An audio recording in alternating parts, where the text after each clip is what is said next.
O milagre que mudou a vida de Sandra. Sandra sempre foi uma mulher forte. Trabalhava como costureira desde os 18 anos, criando sozinha os 2 filhos depois que o marido faleceu em um acidente de carro.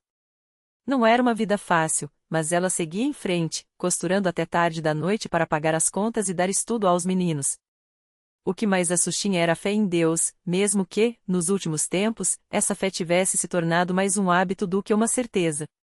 Tudo mudou numa tarde de sábado, depois de um almoço pesado. Sandra sentiu um mal-estar estranho, uma queimação no estômago que foi piorando a cada minuto. Pensou que fosse só uma indigestão, tomou um chá caseiro, mas a dor só aumentava. Quando tentou se deitar, a sensação era de que algo a esmagava por dentro. O suor frio escorria pela testa, e ela mal conseguia respirar. Os filhos, assustados, ligaram para a vizinha, Dona Maria, que logo percebeu a gravidade da situação. Isso não é simples indigestão, minha filha. Parece até um infarto, mas no estômago. Precisa de um médico já. Sandra, porém, resistia. Não tinha plano de saúde, e a emergência do hospital público ficava a quilômetros de distância. Além disso, ela temia o pior, e se fosse algo muito sério? E se não pudesse mais trabalhar? Quem cuidaria dos filhos? Foi então que Dona Maria, uma senhora simples e de fé inabalável, segurou sua mão com firmeza e disse: Sandra, não é no hospital que você vai encontrar a cura agora. É na casa de Deus. Vamos na congregação cristã. Lá, os irmãos oram, e Deus ouve. Sandra hesitou. Ela já tinha ido a algumas igrejas antes, mas nunca à congregação cristã. Sabia que era uma igreja séria, sem alardes, onde as pessoas viviam de maneira simples e oravam com muita fé. Mas será que Deus a ouviria? Será que, depois de tanto tempo só pedindo forças para aguentar o dia a dia, ele ainda se importaria com ela? Eu não sei, Dona Maria. Não quero incomodar os irmãos. Incomodar? A vizinha respondeu com um sorriso triste. Lá não tem isso, minha filha. Lá, todo mundo é família. E família não deixa ninguém sofrer sozinho. Com a dor cada vez mais forte, Sandra não teve forças para discutir. Apressadamente, Dona Maria a ajudou a se vestir com uma saia modesta que encontrou no armário. Na congregação, as irmãs usam saias, minha filha, por respeito, e as 2 saíram, apoiando Sandra pelo braço.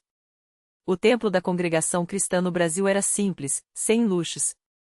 As paredes brancas, os bancos de madeira envernizada, o silêncio respeitoso antes do culto começar. Alguns irmãos e irmãs já estavam sentados, homens de um lado, mulheres de outro, todos vestidos com modéstia.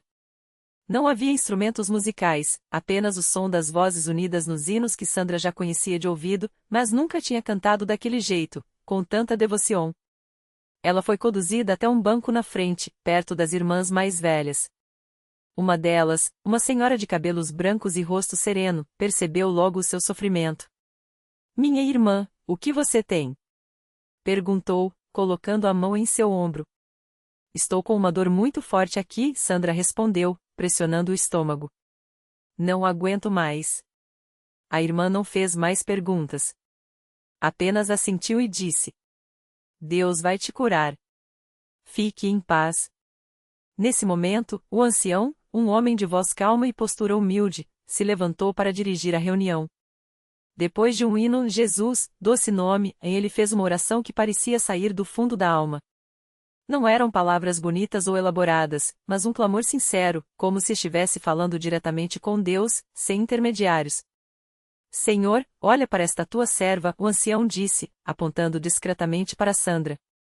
Tu conheces a sua dor, tu sabes o que ela está passando. Estende a tua mão, Pai, e cura-a, para que muitos vejam a tua glória.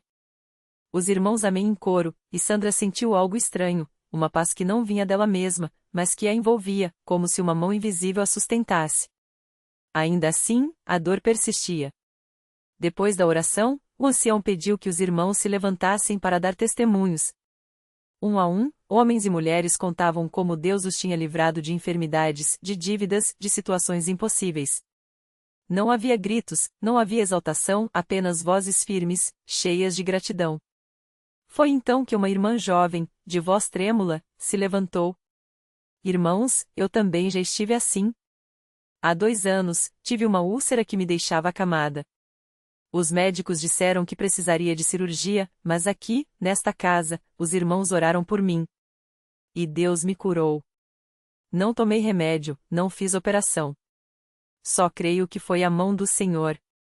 Sandra olhou para ela, e pela primeira vez desde que a dor havia começado, uma lágrima escorreu por seu rosto. Será que Deus faria o mesmo por ela? O culto seguiu, e quando chegou o momento da Santa Ceia, Sandra sentiu um conflito. Ela não era batizada na congregação, não era nem mesmo membro. Mas a irmã ao seu lado, percebendo sua hesitação, sussurrou: se o seu coração está limpo perante Deus, você pode participar. O Senhor não olha para as formalidades, mas para o coração. Com as mãos trêmulas, Sandra recebeu o pão e o vinho, símbolos do corpo e do sangue de Cristo. Enquanto mastigava aquele pedacinho de pão, ela orou em silêncio: Senhor, se tu existes mesmo, me ajuda. Não aguento mais. Foi então que, durante a última oração, algo aconteceu. O ancião impôs as mãos sobre ela, e os irmãos ao redor fizeram o mesmo. Não houve gritos, não houve dramatização, apenas uma fé quietinha, mas poderosa. E, de repente, como se uma nuvem escura se afastasse, a dor começou a diminuir. Primeiro, era só um alívio leve. Depois, uma sensação de frescor no estômago. Até que, em questão de minutos, Sandra percebeu que a queimação tinha sumido. Completamente. Ela abriu os olhos, assustada. Tocou a barriga, esperando sentir a dor voltar a qualquer momento. Mas nada. Só paz. Irmã, como você está? Perguntou o ancião, observando-a com olhos cheios de compaixão. Sandra tentou falar, mas as palavras não saíram. Só lágrimas.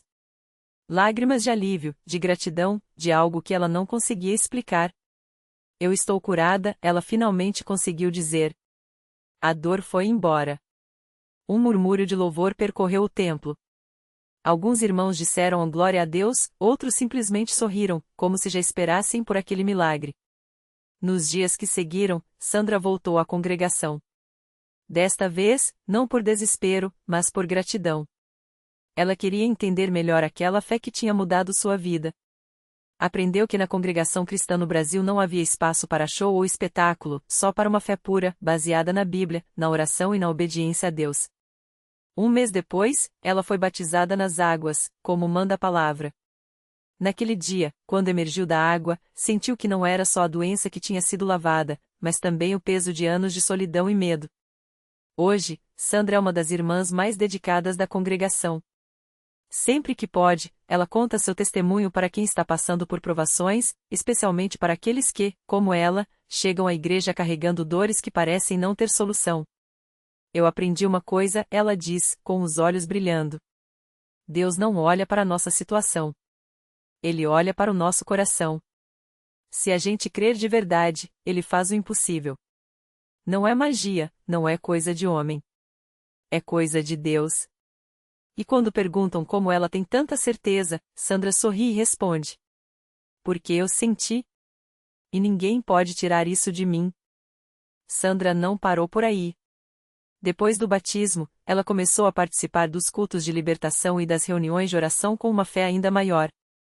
Cada vez que entrava na igreja, sentia aquele mesmo fogo no peito, como se Deus estivesse dizendo: você é minha, e eu não vou te abandonar. Um dia, durante um culto de quarta-feira, o pastor fez um chamado para quem precisava de um milagre na saúde. Sandra já não sentia mais as dores fortes de antes, mas ainda tinha algumas limitações. Ela subiu ao altar com lágrimas nos olhos, não por medo, mas por gratidão. Enquanto o pastor orava, ela sentiu uma corrente elétrica percorrer seu corpo, como se algo dentro dela estivesse sendo ajustado. Quando abriu os olhos, moveu os braços e as pernas com uma liberdade que não sentia há anos. Glória a Deus! Gritou, sem conseguir conter a emoção. A igreja inteira explodiu em louvor. Mas o maior milagre ainda estava por vir. Alguns meses depois, durante uma campanha de fé, Sandra conheceu um irmão na igreja, o Carlos. Ele também tinha uma história de superação. Depois de anos lutando contra o vício, tinha sido libertado na Universal. Os dois começaram a conversar depois dos cultos, trocando experiências e orando um pelo outro. Com o tempo, a amizade virou algo mais. Hoje, Sandra e Carlos são casados e servem a Deus juntos. Ela, que um dia achou que nunca teria uma família, agora é mãe de 2 filhos, frutos de uma promessa que Deus cumpriu em sua vida. Toda vez que olha para eles, lembra daquela noite em que entrou arrastando os pés na igreja, sem esperança. E sorri, porque sabe que Deus não só a curou, como a deu uma vida que ela nem sonhava que era possível. Eu não tenho palavras para agradecer, ela diz, abraçando o marido durante um culto de ação de graças. Se não fosse a Universal, se não fosse a fé, eu não estaria aqui. Mas Deus é fiel. Ele não só me tirou do fundo do poço, como me deu um palácio. E assim, toda vez que alguém novo chega à igreja com o coração partido, Sandra está lá, pronta para contar sua história. Não como quem fala de algo distante, mas como quem viveu cada detalhe e sabe que, se Deus fez por ela, pode fazer por qualquer um. Não desista, ela sempre diz, segurando a mão da pessoa. O milagre pode estar mais perto do que você imagina. Basta acreditar. Sandra não imaginava que sua história tocaria tantos corações. Mas Deus tinha planos ainda maiores para ela. Um dia, durante um culto de libertação, uma jovem chamada Mariana chegou à igreja com os olhos inchados de chorar. Ela carregava um peso tão grande que mal conseguia levantar a cabeça. Ao ver Sandra ali, sorrindo com aquele brilho no olhar que só quem foi libertado tem, Mariana sentiu algo diferente. Não era pena, era esperança. Você também já esteve assim? Perguntou Mariana, com a voz trêmula, enquanto as lágrimas escorriam sem controle. Sandra assentiu, puxou uma cadeira e sentou ao lado dela. Não falou logo. Primeiro, orou em silêncio, pedindo a Deus as palavras certas. Depois, começou a contar como também já tinha se sentido sozinha, abandonada, como se o mundo todo tivesse desistido dela. Mas então veio o dia em que ela entrou naquela igreja, arrastando não só o corpo doente, mas uma alma esmagada. E ali, entre os louvores e as orações fortes, algo mudou. Eu não entendo como, mas Deus me segurou, disse Sandra, segurando as mãos geladas de Mariana. Ele não só curou meu corpo, como sarou minhas feridas da alma. E olha onde estou hoje, casada, feliz, servindo a Ele. Se Ele fez isso por mim, pode fazer por você também. Mariana ouvia cada palavra como se fosse um sopro de vida. Ela tinha tentado de tudo, médicos, remédios, até outras religiões, mas nada enchia aquele vazio. Até que, naquela noite, enquanto o pastor fazia a oração pela quebra de maldições, ela sentiu algo quebrar dentro dela. Não foi um barulho, não foi um clarão. Foi uma paz tão profunda que ela soube, sem sombra de dúvida, Deus a tinha ouvido. Nos dias seguintes, Mariana voltou. E voltou mais uma vez. Cada culto era um passo para fora das trevas. Até que, numa manhã de domingo, durante a corrente de milagres, ela sentiu as mãos quentes do pastor sobre sua cabeça enquanto ele declarava, em nome de Jesus, toda a cadeia quebrada. Foi como se uma corrente invisível se partisse. Mariana caiu no chão, chorando, mas dessa vez eram lágrimas de alívio. Quando se levantou, o peso tinha ido embora. Não era magia, era milagre. Hoje, Mariana está ali, ao lado de Sandra, ajudando outras pessoas que chegam com o mesmo desespero que um dia foi dela.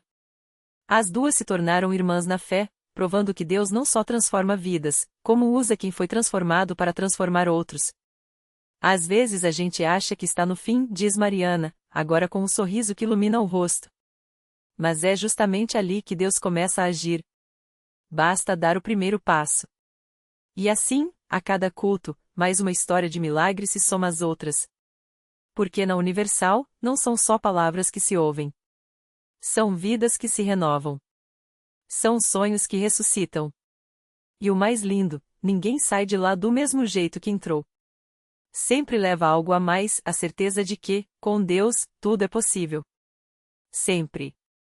Naquele mesmo dia, enquanto Mariana e Sandra conversavam com um jovem que chegará arrasado ao altar, os olhos inchados de tanto chorar, as mãos trêmulas segurando uma carta de demissão, do outro lado do templo, uma mulher chamada Rosa apertava contra o peito uma foto amarelada de seu filho, Lucas. Havia 10 anos que ela não tinha notícias dele. A última vez que o viu, ele era um adolescente rebelde, envolvido com más companhias, até que um dia simplesmente sumiu. A polícia não encontrou pistas, os vizinhos cochichavam que ele tinha ido para o mundo, e Rosa, aos poucos, foi se fechar em seu apartamento, vivendo só de lembranças e orações silenciosas. Mas naquela manhã, algo dentro dela gritou: vai à Universal. Ela resistiu, já tinha ido a tantas igrejas, já tinha acendido tantas velas, já tinha derramado tantas lágrimas. Mas a voz não se calava. E lá estava ela, agora, com a foto do filho colada ao coração, ouvindo o pastor falar sobre o Deus que restaura o que estava perdido. Senhora, o senhor tem um recado para mim? Perguntou Rosa, levantando a mão no meio da pregação, a voz quebrada pela emoção. O pastor olhou para ela com um sorriso que parecia conhecer sua dor antes mesmo que ela falasse. Deus está dizendo que seu filho está vivo. E que hoje é o dia em que ele vai trazer a resposta que a senhora espera há tanto tempo. Rosa sentiu as pernas fraquejarem. Como ele sabia? Como podia ter tanta certeza? Mas antes que dúvidas tomassem conta, o pastor pediu que todos fechassem os olhos e orassem com fé. E foi então que, do fundo do templo, uma voz rouca e hesitante chamou: Mãe? Rosa abriu os olhos devagar, como se temesse que fosse mais um sonho. Mas não era. Lá estava ele, Lucas, mais magro, com cicatrizes no rosto e olheiras fundas, mas vivo. Vivo. E chorando como um menino. Eu não sabia se a senhora se ainda ia me querer, gaguejou ele, enquanto corria em direção a ela. Os dois se abraçaram no meio do templo, e o choro dele se misturou aos aplausos e às lágrimas de quem testemunhava aquele momento. Não havia explicação humana para aquilo. Lucas contou depois que, naquela mesma manhã, depois de anos nas ruas, algo levou a entrar na Universal. Não sabia por quê, não tinha plano, só sentiu que precisava estar ali. E quando viu sua mãe no altar, entendeu, Deus tinha ouvido as orações dela. Eu pensei que nunca mais ia ver você, sussurrou Rosa, afagando o cabelo do filho, como se ainda não acreditasse que ele estava ali. Eu também, mãe. Mas Deus não desistiu de mim, respondeu Lucas, olhando para o teto do templo, como se visse algo além das vigas e das luzes. E assim, mais uma família foi reconstruída. Mais um impossível virou testemunho.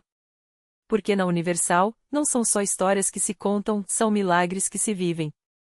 E cada um deles é um lembrete de que, não importa quão escura seja a noite, a luz de Deus sempre encontra um jeito de brilhar. Quem diria que eu ia encontrar meu filho aqui? Disse Rosa, enxugando as lágrimas, enquanto Lucas, agora ao seu lado, levantava a mão para receber a oração de libertação. Quem diria que eu ia ser encontrado? Completou ele, com um sorriso tímido, como se estivesse renascendo. E o pastor, ao ver aquela cena, não pôde deixar de lembrar das palavras que tantos já ouviram ali: o que era para ser o fim, Deus transforma em recomeço. Porque é assim que ele age. Sempre. Naquela noite, o templo parecia ainda mais cheio. Não era só a multidão que lotava os bancos, mas uma energia diferente, como se o próprio ar vibrasse com a presença de Deus. Enquanto o pastor impunha as mãos sobre Lucas, as lágrimas escorriam sem controle pelo rosto do rapaz. Não eram lágrimas de dor, mas daquelas que lavam a alma, que carregam anos de culpa, de solidão, de noites em claro pensando que ninguém mais se importava.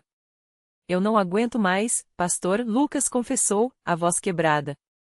Eu fiz coisas que nem eu mesmo consigo perdoar. Mas Deus perdoa, respondeu o pastor, firme. E ele está aqui agora, esperando você soltar tudo isso nos pés dele. Foi então que algo aconteceu. Não foi um barulho, não foi um clarão. Foi uma paz tão profunda que até Rosa, ao lado do filho, sentiu o corpo tremer. Lucas começou a balançar levemente, como se uma força invisível o envolvesse. Os braços dele, antes cruzados como uma barreira, se abriram. E da sua boca saíram palavras que nem ele mesmo entendia a princípio, eram línguas, era louvor, era uma entrega total. Glória a Deus! Alguém gritou do fundo do templo. Rosa não conseguia acreditar. Aquele era o mesmo filho que, há poucos dias, ela nem sabia se ainda estava vivo. Aquele era o menino que ela havia criado com tanto amor, mas que o mundo havia tentado destruir. Ela segurou a mão dele com força, como se temesse que ele fosse desaparecer de novo. Filho, você está livre, ela sussurrou, mais para si mesma do que para ele. E Lucas, com os olhos brilhando de uma maneira que ela não via desde criança, respondeu: Eu sinto, mãe. Eu sinto que algo saiu de mim. Não foi só Lucas que mudou naquela noite. Rosa, que já era uma mulher de fé, sentiu seu coração se encher de uma certeza ainda maior: Deus não apenas ouve as orações, Ele age. E age de maneiras que a gente nem sempre entende, mas sempre no tempo certo. Nos dias que seguiram, a transformação foi visível. Lucas começou a frequentar as reuniões, não mais como um visitante perdido, mas como alguém que havia encontrado um propósito. Ele ajudava a arrumar as cadeiras, conversava com outros jovens que, como ele, buscavam uma saída para seus problemas. E, aos poucos, a vergonha que antes o paralisava deu lugar a um desejo genuíno de servir. Eu quero batizar, ele anunciou uma manhã, durante o café da manhã com a mãe. Rosa quase derrubou a xícara. Você tem certeza, filho? Nunca tive tanta certeza de nada na vida, respondeu ele, com um sorriso que agora era puro. Eu quero começar do zero. Do jeito certo. O dia do batismo foi um dos mais emocionantes que a igreja já havia visto. Quando Lucas desceu as águas, foi como se todo o passado fosse levado pela corrente. E quando emergiu, não era mais o mesmo. Não era mais o rapaz revoltado, não era mais o filho perdido. Era um homem novo, com uma missão nova. Hoje eu nasci de novo, ele disse, abraçando a mãe molhada, sem se importar com as roupas encharcadas. E dessa vez, eu não vou mais me perder. A história de Lucas e Rosa se espalhou pela igreja como um incêndio de esperança. Outros pais que choravam pelos filhos, outros jovens que se sentiam sem saída, todos começaram a acreditar que, se Deus havia feito aquilo por eles, poderia fazer também por suas vidas. Porque na Universal, os milagres não são apenas contados, eles são vividos. E cada um deles é uma prova de que, não importa quão longa seja a queda, a mão de Deus sempre está estendida para nos levantar. Sempre. O milagre que não terminou. Nos meses que se seguiram, Lucas não apenas voltou para casa, mas transformou sua dor em propósito. Aquela noite no rio, onde a corrente deveria tê-lo levado, foi o momento em que Deus o recolheu. Ele começou a frequentar os cultos não como um espectador, mas como um testemunho vivo. Suas mãos, antes fechadas em punhos de revolta, agora se estendiam para ajudar outros jovens que, como ele, acreditavam não ter mais saída. Rosa, que por anos havia orado com lágrimas, agora sorria ao ver o filho batizando novas almas nas mesmas águas que quase o levaram. Deus não tira a tempestade, ela dizia aos que a procuravam desesperados, mas ele caminha sobre as águas conosco. E às vezes, nos faz caminhar também. O verdadeiro milagre não foi apenas Lucas ter sobrevivido, foi ele escolher viver de outro jeito. A cada vida que tocava, a cada família que se reconciliava por seu testemunho, ficava claro, o rio não o havia engolido, havia o lavado. E daquelas águas, saíra não um náufrago, mas um farol. A lição que ficou. A história de Lucas e Rosa nos ensina que, às vezes, precisamos afundar para descobrir que Deus está nos segurando pelo fundo. O milagre não é a ausência da queda, mas a mão que nos puxa para cima quando já não temos forças. E a maior prova de que Deus ouve não está no céu que se abre, mas no coração que se reabre para a fé, para o perdão, para um novo começo. Porque, no fim, os milagres não são feitos só de luzes e vozes do alto. São feitos de escolhas, a escolha de Rosa de não desistir, a escolha de Lucas de se deixar salvar, a escolha de ambos de transformar dor em esperança. E essa é uma história que não termina aqui, porque toda vez que alguém decide se levantar, o milagre recomeça.